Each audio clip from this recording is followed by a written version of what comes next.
The red warning lights flashed across every screen on Earth at exactly 14:32 GMT. Emergency broadcasts interrupted regular programming while air raid sirens wailed in major cities.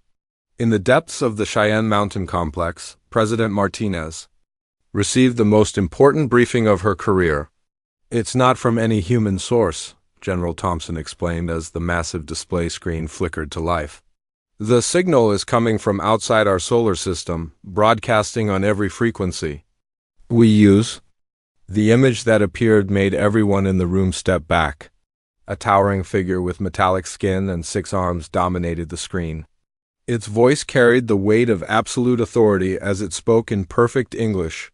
"Humans of Earth," the alien began, "I am Supreme Commander Vex of the Galactic Dominion.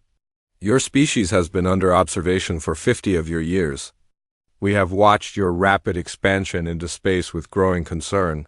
The creature gestured with one of its many arms.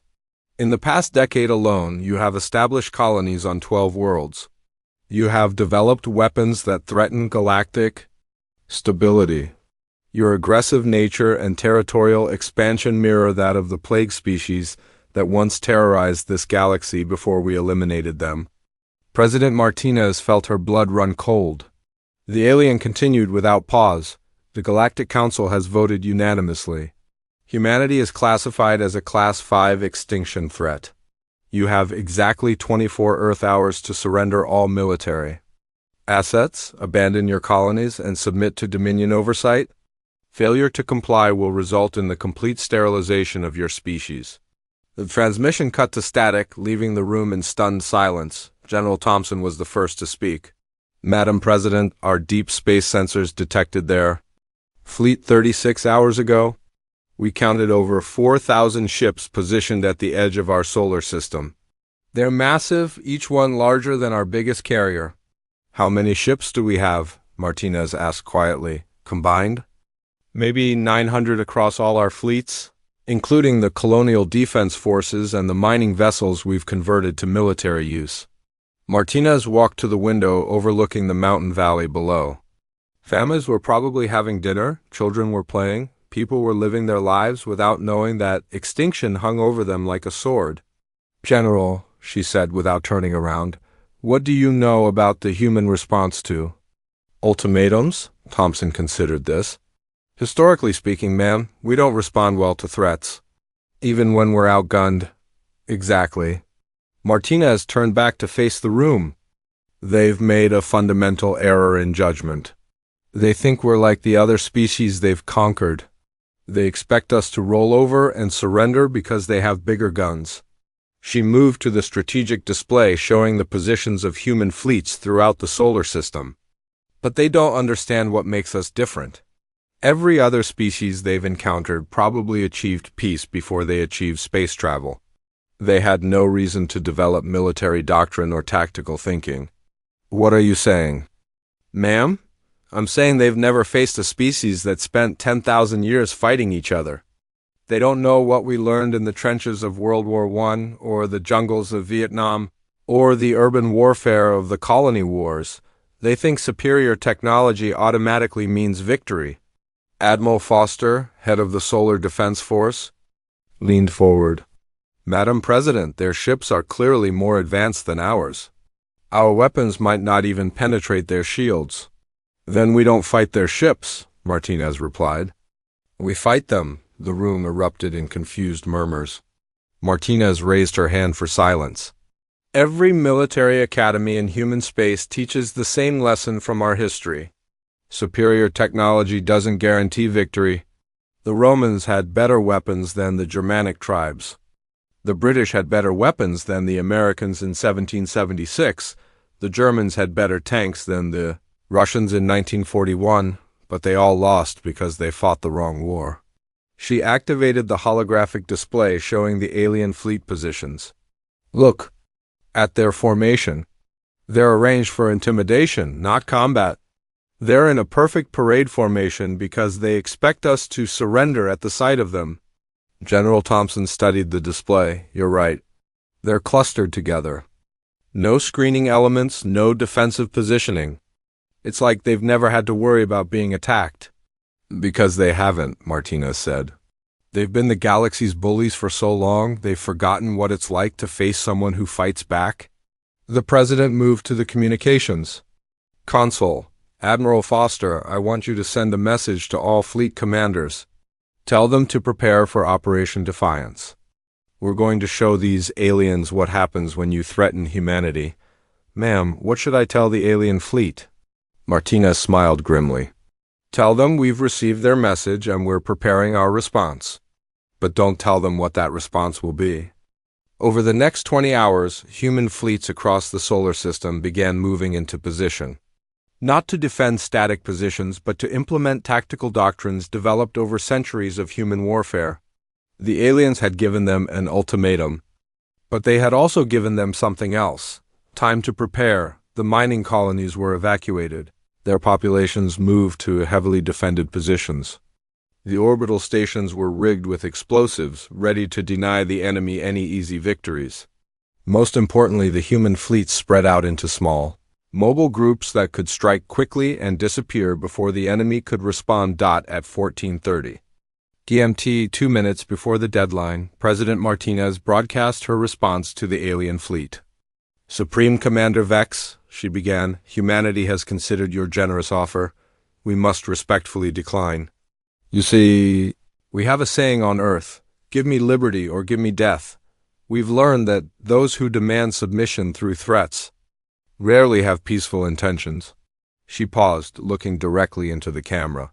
You called us a plague species. You're right. We are a plague. We're a plague on tyrants, on bullies, and on anyone who thinks they can threaten innocent people without consequences. The transmission ended, and across the solar system, human forces prepared for the fight of their lives. The aliens had expected an easy victory over a primitive species. Instead, they were about to learn why humanity had survived and thrived. In a galaxy that seemed determined to destroy them, the ultimatum had expired.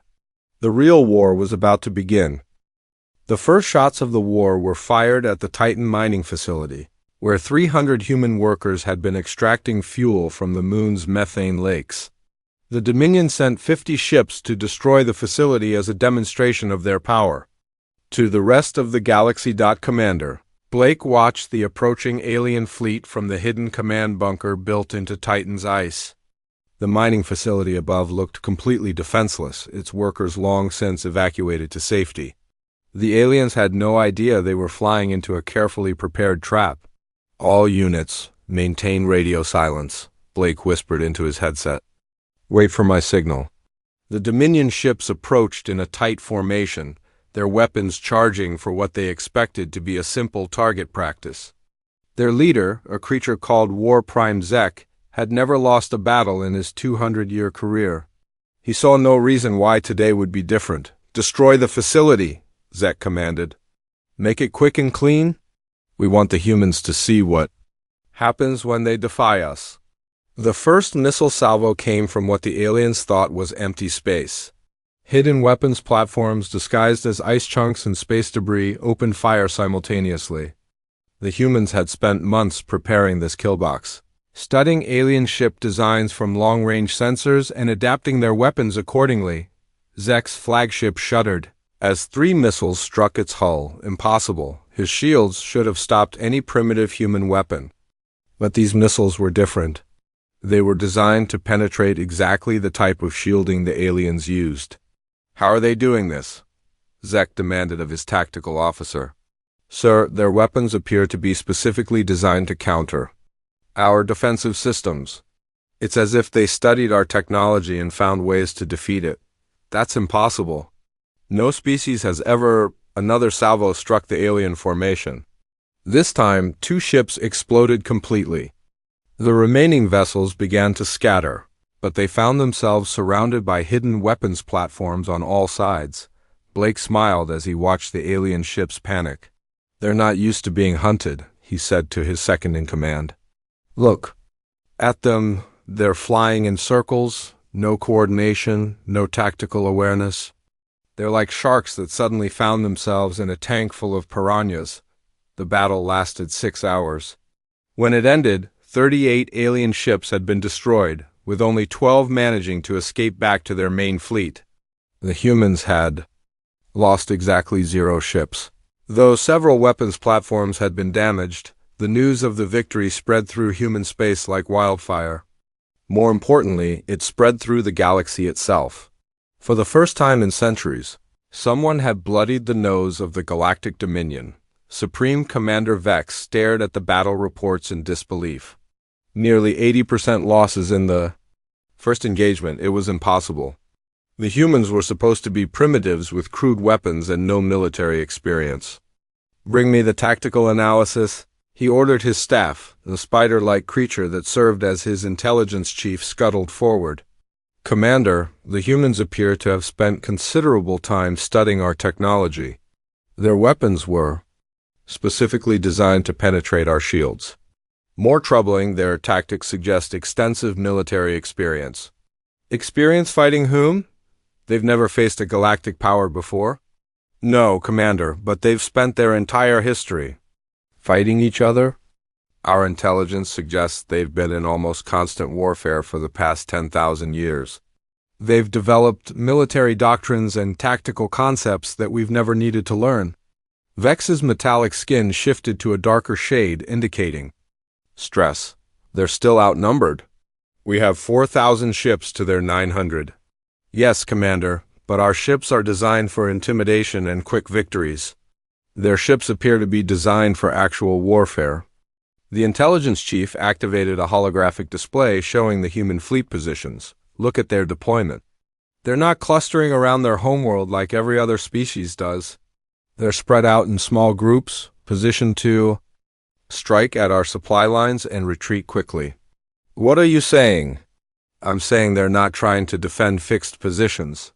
They're trying to bleed us slowly while avoiding decisive battles. It's a strategy that requires patience and discipline." Vex studied the display. The human fleets were indeed positioned in a way that made no sense for a defensive war. Instead, they looked like they were preparing for a guerrilla campaign. "Send 800 ships to destroy their Mars colony," he ordered. "We'll crush them with overwhelming force." "Sir, that may be exactly what they want us to do," explain. "If we send a large force to Mars, we're committing to a major battle on ground of their choosing. They'll have time to prepare defenses, lay traps, and coordinate their response. Meanwhile, their other fleets will be free to attack our supply lines." Vex considered this. Every instinct told him to crush the humans with massive force, but his intelligence chief was right. The humans were not behaving like any enemy he'd faced before. "What do you recommend?" "We should be cautious, study their tactics." "Learn how." "They think." "Absolutely not," Vex snapped. "We are the Galactic Dominion. We don't learn from primitives, we destroy them." The order went out within hours. 800 ships would attack Mars while the remaining forces secured the outer planets. It was a plan that had worked against every other species in galactic history, but humanity wasn't every other species. Admiral Ross commanded the Mars defense from the bridge of the cruiser Determination. She had fought in 3 colonial wars and knew exactly how to handle an enemy that relied on superior numbers and technology. "All ships implement pattern delta," she ordered. "Make them work for every mile." The human fleet didn't meet the aliens head-on. Instead, they scattered into small groups, using the asteroid belt and Mars moons as cover. Each group would strike at the alien formation's flanks, then retreat before the enemy could respond.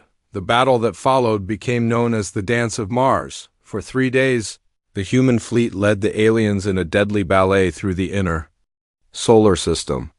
The aliens, used to quick victories, found themselves frustrated by an enemy that refused to stand and fight. By the end of the 3rd day, the Dominion had lost 200 ships while destroying only 15 human vessels. Worse, they were running low on fuel and ammunition. While human reinforcements were arriving from Earth and the outer colonies, for the first time in his career, War Prime Zek was forced to retreat. As his battered fleet limped back to the main formation, he realized something that chilled him to his core. The humans weren't just fighting to survive. They were fighting to win. The rebellion began on a factory world called Kepler 442b, where the insectoid hive workers had been building ships for the Dominion for over 2 centuries. The news of humanity's victories had spread through the galaxy's underground communication networks, and for the first time in generations, oppressed species began to hope. Queen worker BZZT had led her people through decades of forced labor, watching as their young were taken to serve in Dominion factories while their elders died from exhaustion. The arrival of the human broadcast changed everything. People of the galaxy, President Martinez's voice echoed through hidden speakers in the factory tunnels. You have lived under the threat of the Dominion for too long. They have told you that resistance is impossible, that surrender is your only choice. Today, humanity proves that this is a lie. The broadcast included footage from the battles at Titan and Mars, showing Dominion ships fleeing from smaller human vessels. The effect was immediate and electric. Within hours, every species in the galaxy was whispering the same question. If the humans could fight back, why couldn't they? Vest made her decision that night. The hive workers would no longer build ships for their oppressors.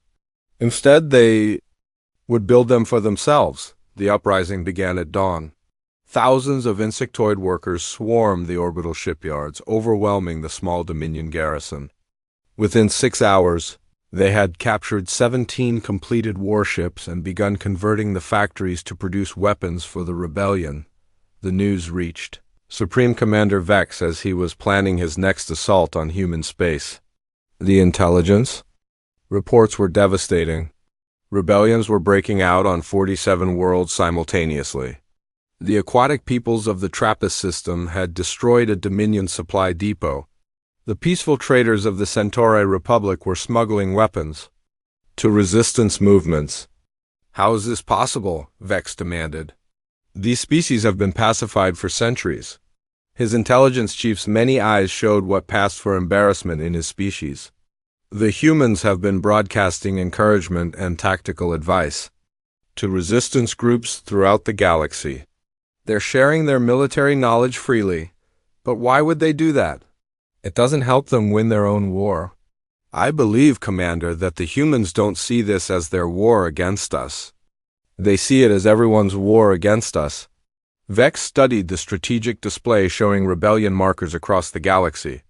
Red dots representing uprisings were appearing faster than his forces could respond to them. We need to crush the humans. Quickly, he decided. Once they're gone, we can deal with these other rebellions. Sir, I would advise against that course of action. Why? Because the humans have turned this from a war of conquest into a war of liberation. Every species in the galaxy is watching. If we're seen as weak, if we can't quickly defeat the humans, these rebellions will spread exponentially. Vex's metallic skin shifted through several colors. Then we use the planet killer. The intelligence chief's eyes widened. The planet killer was the Dominion's ultimate weapon, a device that could literally destroy an entire world. It had been used only twice in galactic history, both times against species that had threatened the Dominion's existence. Sir, that would be seen as an act of desperation. It would prove to the galaxy that we fear the humans enough to resort to genocide. Better to be feared than defeated, Vex replied. Ready the weapon. But the humans had been preparing for this possibility. Deep in the asteroid belt, Admiral Foster commanded a fleet of modified mining ships that had been converted into the most unusual weapons humanity had ever deployed. All ships begin Operation Prometheus, Foster ordered. Target their supply lines. The human fleet scattered across the solar system, hitting Dominion fuel depots, ammunition stores, and communication relays. The aliens had built their entire strategy around the idea that their enemies would fight defensively, trying to protect their homeworlds. They had never faced an enemy that would ignore their own defense to attack the invaders' logistics. Captain Torres led a squadron of converted freighters against a Dominion fuel depot near Jupiter. The aliens had never bothered to heavily defend their supply lines because no one had ever attacked them before. Remember, Torres told his crews, we're not trying to destroy everything, we're trying to strand them. The attack was perfect. The human ships disabled the depot's defensive systems, then systematically destroyed the fuel storage tanks. Dozens of Dominion ships found themselves dead in space, unable to return to their home bases. Similar attacks were happening throughout the solar system. The humans had studied the Dominion's logistics networks and identified every weakness. Within days, nearly half the alien fleet was running low on fuel and ammunition. But the most devastating blow came from an unexpected source. Dr. Patel, leading a team of human scientists, had been studying captured Dominion technology. What she discovered changed everything. Their ships are incredibly advanced, she explained to Admiral Foster, but they're also incredibly specialized. Each ship is designed for a specific role and can't easily adapt to new situations. What are you saying, Doctor? I'm saying their strength is also their weakness. They built their ships assuming they would always have overwhelming superiority. They never considered what would happen if they faced an enemy that could adapt faster than they could. The breakthrough came when Dr. Patel's team cracked the Dominion's communication codes. Suddenly, the humans could listen to every order, every tactical discussion, every expression of doubt and fear among the alien crews. What they heard was revealing. The Dominion fleet was not the unified, confident force they pretended to be. Many of their crews were conscripts from conquered species, fighting only because they had no choice. Others were beginning to question whether the humans really were the primitive species they had been told about. They're scared, Dr. Patel reported to President Martinez. Their entire military doctrine is based on psychological warfare. They win by making their enemies believe resistance is hopeless. But now they're the ones losing hope, Martinez smiled grimly. Then it's time to give them something to really worry about. The next phase of Operation Prometheus targeted the Dominions. Command structure itself. Using the captured communication codes, human hackers began feeding false information to alien commanders. Phantom fleets appeared on sensors, supply convoys were redirected to empty space, and coordination between alien units broke down completely. Supreme Commander Vex found himself fighting not just the humans, but his own confusion. Reports were contradictory, his subordinates were panicking, and worst of all, the planet killer had suffered a mysterious malfunction that would take weeks to repair. Sir, his intelligence chief reported, I believe the humans have compromised our communication network. How is that possible? They appear to be extremely skilled at electronic warfare. Our systems were designed to be secure from conventional attacks, but the humans are using methods we never anticipated. Vex stared at the strategic display, watching as Red Rebellion markers continued to multiply across the galaxy. The humans had done something no enemy had ever managed. They had turned the Dominion's own strength against them. What do you recommend? He asked quietly. Perhaps, Commander, it is time to consider that we may have made an error in attacking humanity. For the first time in his career, Supreme Commander Vex began to wonder if the Galactic Dominion might actually lose a war. The tide of war turned completely when the crystalline collective of the Vega system made their announcement. For 3,000 years, the crystal beings had served as the galaxy's information brokers, maintaining strict neutrality in all conflicts. Their decision to join the rebellion sent shockwaves through the Dominion hierarchy. High Arbiter Flux, speaking for the collective, delivered their declaration through every communication channel in the galaxy. For millennia we have watched as the Dominion crushed species after species, claiming it was for galactic peace. We have remained silent, believing that neutrality was wisdom. We were wrong. The crystalline being's form shimmered with righteous anger. The humans have shown us that peace built on fear is no peace at all. They have demonstrated that a single species, armed with courage and determination, can stand against tyranny. We will be silent no longer. The collective's declaration included something that made Supreme Commander Vex's blood run cold. Complete intelligence files on every Dominion military operation for the past century. Ship movements, supply routes, communication codes, strategic plans, everything was released to the rebellion. Admiral Foster received the intelligence data while planning humanity's next offensive. The information was staggering. The Dominion wasn't just fighting the humans and a few rebellious species. They were fighting uprisings on over 300 worlds, with more joining the rebellion every day. "My God," Foster whispered as he reviewed the files. "They're losing control of the entire galaxy." President Martinez studied the strategic situation from her command center beneath Cheyenne Mountain. The war that had begun as humanity's fight for survival had become something much larger. It had become a galactic revolution. "Send a message to all resistance groups," she ordered. "Tell them it's time for the final push." The coordinated offensive began at dawn on over 100 worlds simultaneously. On the ocean world of Aquatica, the dolphin-like cetaceans destroyed the Dominion's underwater mining operations. In the Rigel system, the energy beings called the Plasma Dancers overloaded the alien power networks, leaving entire fleets stranded without energy. But the most devastating blow came from within the Dominion itself. The reptilian Korvax, who had served as the Dominion's enforcers for centuries, suddenly turned on their masters. General Sask, the highest-ranking Korvax in the Dominion military, broadcast his own declaration of independence. "For too long, we have been the sword in the Dominion's hand," Sask announced. "We have conquered worlds, enslaved species, and told ourselves it was for the greater good. The humans have shown us what real courage looks like." No more. The Korvax rebellion was particularly devastating because they knew all the Dominion's military secrets. Within hours, they had seized control of major naval bases and turned the aliens' own weapons against them. Supreme Commander Vex watched his empire crumble around him. More than half his fleet was now stranded without fuel or ammunition. His communication networks were compromised. His most trusted allies had turned against him. And somewhere in the darkness of space, the human fleets were still hunting his remaining ships.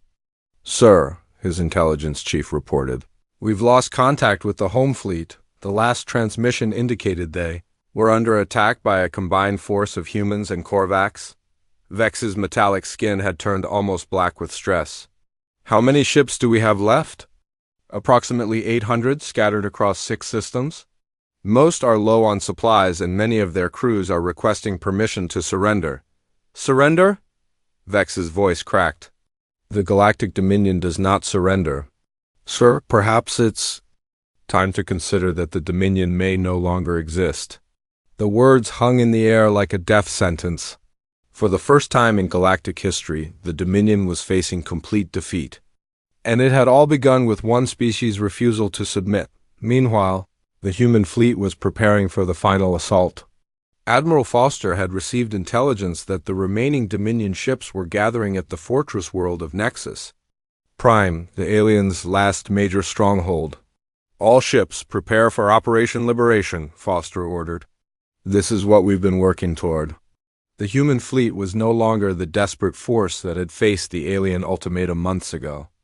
Allied ships from dozens of species had joined them, creating the largest free fleet in galactic history.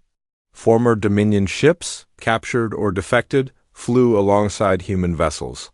Even the fearsome Korvax dreadnoughts had joined the alliance. Captain Torres commanded a mixed squadron of human destroyers and alien cruisers. Looking at his tactical display, he marveled at the diversity of the fleet. 6 months ago, half these species were shooting at each other. Now they're flying in formation, like they've been allies for years. "That's the human gift," replied Commander Knox, a defected Korvax officer. "You don't just fight your enemies. You turn them into friends." The final battle began as the Allied fleet approached Nexus Prime. The fortress world was surrounded by massive defense platforms and protected by the cream of what remained of the Dominion fleet. It should have been an impregnable position, but the humans had learned something important during their months of warfare. The Dominion's greatest weakness was their inability to adapt. They fought the same way they had for centuries, using tactics that had worked against species that feared them. The Alliance fought differently. Human tactical doctrine emphasized flexibility and adaptation. Korvax engineers provided technical expertise. Crystalline navigators offered perfect coordination. The aquatic cetaceans excelled at three-dimensional thinking that confused the linear-minded. Dominion commanders, Admiral Foster watched the battle unfold from his flagship. The Allied fleet didn't charge straight at the fortress like previous enemies had.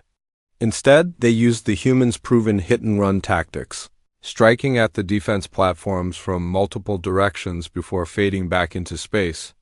"They're learning," Foster observed with satisfaction. "The aliens are trying to adapt to our tactics, but they're always one step behind." The battle raged for 18 hours. When it ended, Nexus Prime's defenses were in ruins and the remaining Dominion fleet was scattered. Supreme Commander Vex's flagship had been captured along with most of his senior staff, but the most important victory wasn't military. It was the message that went out to every corner of the galaxy. The Galactic Dominion was finished. For the first time in centuries, species could determine their own fate. President Martinez received the news of victory while meeting with representatives from over 200 species. The war was over, but the real work was just beginning. "We've won the war," she told the assembled delegates. "Now we need to win the peace." The human leader looked around the room at beings she could never have imagined months ago. Crystal entities, energy beings, aquatic creatures, reptilian warriors, and dozens of other species that had never worked together before. "We have a choice," Martinez continued. "We can go back to the old ways, where might makes right and the strong prey on the weak. Or we can build something new, something better." An elderly Korvax general raised his clawed hand. "What are you proposing?" "A galactic republic," Martinez replied. "Based on voluntary cooperation, not forced submission. Where disputes are settled through negotiation, not warfare. Where every species, no matter how small, has a voice in their own destiny." The room erupted in discussion. Some species were enthusiastic, others skeptical. But for the first time in galactic history, they were free to choose their own path. The war was over. The galaxy was free. And it had all started with one species' refusal to bow to tyranny. The peace negotiations took place on Haven Station, a massive diplomatic complex built in neutral space by volunteers from 30 different species. The construction itself had been a miracle of cooperation, with human engineers working alongside crystalline architects and Korvax technicians to create something unprecedented, a truly galactic meeting place. President Martinez walked through the station's central hub, marveling at the diversity of beings gathered there. 6 months ago, most of these species had been enemies, subjects of the Dominion's iron rule. Now they were working together to create a new future for the galaxy. The negotiations were not simple. Centuries of oppression had created deep wounds that would take time to heal. Some species wanted immediate revenge against their former oppressors. Others feared that removing the Dominion entirely would lead to chaos and war between previously subjugated peoples. Supreme Commander Vex sat in the defendant's chair, his metallic skin now a dull gray that reflected his defeat. The War Crimes Tribunal had found him guilty of genocide, planetary destruction, and countless other atrocities. But instead of execution, he faced something he considered worse: irrelevance. The Galactic Dominion brought order to chaos, he argued during one session. Without central authority, these species will tear each other apart. You'll see civil wars, territorial disputes, resource conflicts. The galaxy will burn. Martinez leaned forward in her chair. "Commander, you're making the same mistake you made when you first contacted us. You assume that other species think the way you do. What do you mean? You believe that without fear, there can be no order. Without oppression, there can be no peace. But look around this station. Look at what we've built together in just 6 months." She gestured to the vast chamber where hundreds of species were working together on the new galactic constitution. "We don't need fear to cooperate, we need trust. We don't need oppression to maintain order, we need justice." The former Dominion commander's eyes narrowed. "And when your precious alliance falls apart? When these species remember their old grievances and start fighting each other? What then? Then we'll deal with those problems as they arise," Martinez replied. "But we'll deal with them as free beings, not as slaves." The Constitutional Convention was the largest diplomatic gathering in galactic history. Representatives from over 400 species debated everything from trade regulations to territorial boundaries. The discussions were often heated sometimes. Chaotic, but always peaceful. Dr. Patel, now serving as humanity's chief diplomatic advisor, was amazed by the complexity of the negotiations. "We're not just writing a constitution," she explained to President Martinez. "We're creating an entirely new form of government. One that includes energy beings who think in centuries, hive minds that make decisions collectively, and individual species like us who value personal freedom." The breakthrough came when the Crystalline Collective proposed a revolutionary solution, a flexible government that could adapt to the needs of different species. Instead of forcing everyone into the same system, the new Galactic Republic would allow each species to maintain their own internal government while participating in a larger framework for interspecies cooperation. "It's like a federation," explained High Arbiter Flux, "but one that recognizes that different species have different needs and different ways of thinking."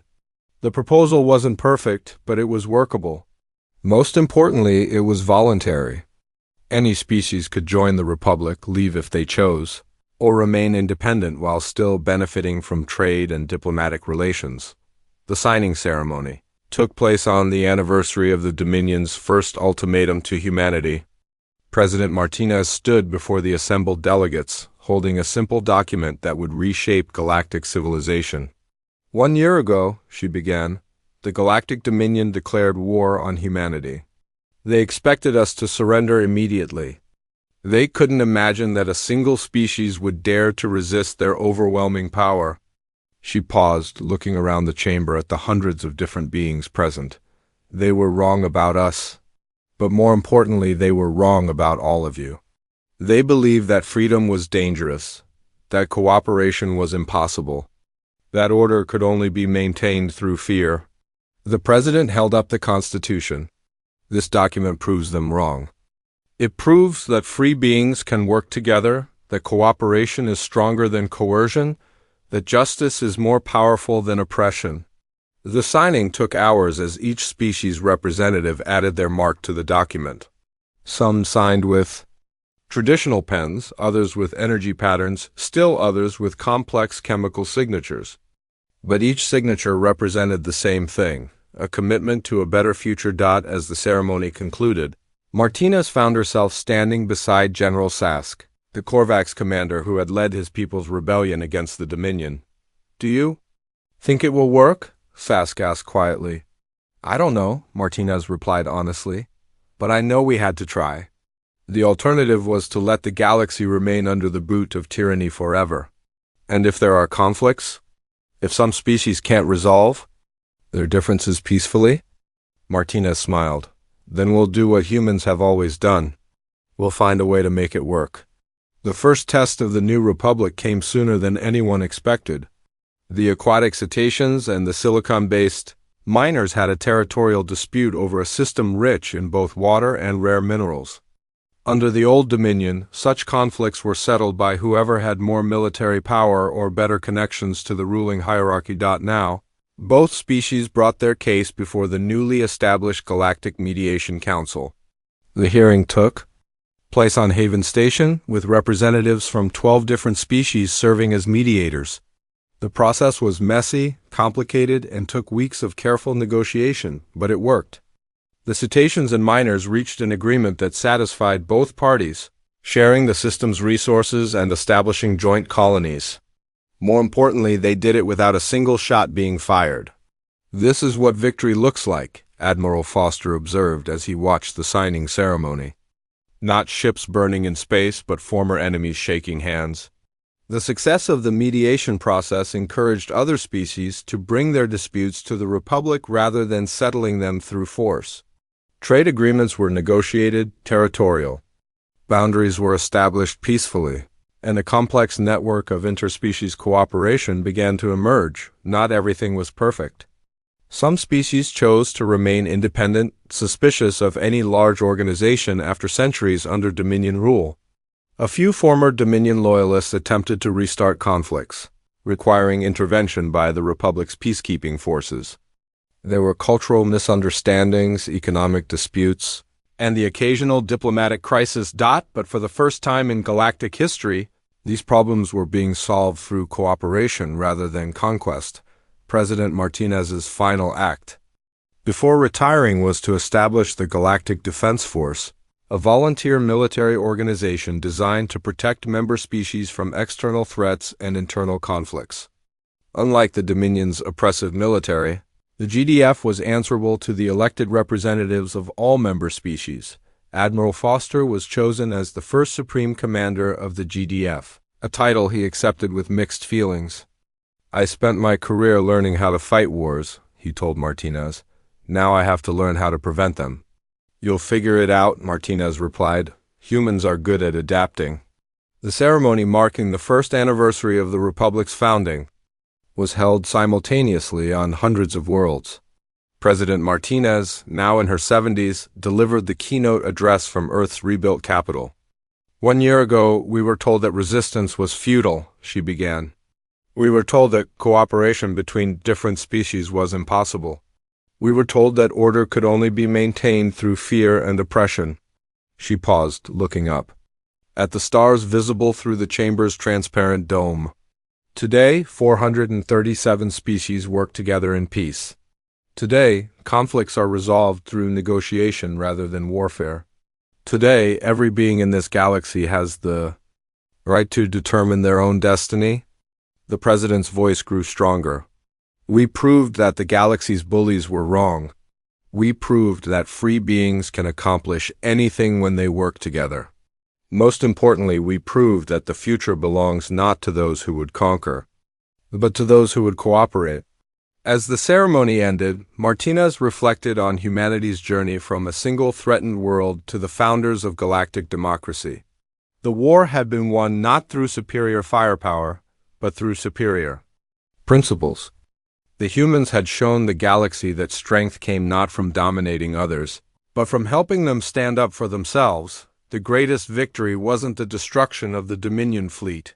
It wasn't the liberation of oppressed worlds. It was the transformation of fear into hope, of subjects into citizens, of enemies into allies. The galaxy had declared war on humanity, expecting quick submission. Instead, they had unleashed something far more powerful than any weapon, the human belief that freedom was worth fighting for, and that every being deserved the chance to live with dignity. The war was over, the galaxy was free, and the future, for the first time in centuries, belonged to everyone.